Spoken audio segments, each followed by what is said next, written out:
How to turn on reminders on WhatsApp. Hey everyone, welcome back to the channel.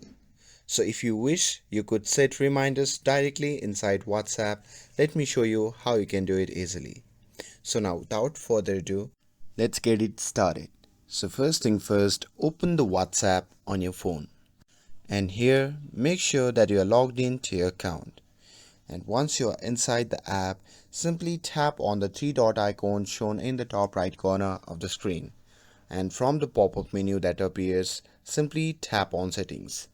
Now here, once you are in your settings section, simply scroll down and tap on notifications.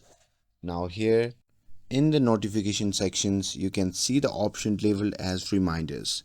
So simply toggle on that option. And here, once you toggle on that option, you will get occasional reminders about messages, calls and status update that you haven't seen. And that's it. That's how you can turn on reminders on WhatsApp. With this, if you found this video helpful, then don't forget to like, share and subscribe to get updated for more videos. Thanks for watching and I'll see you in the next video.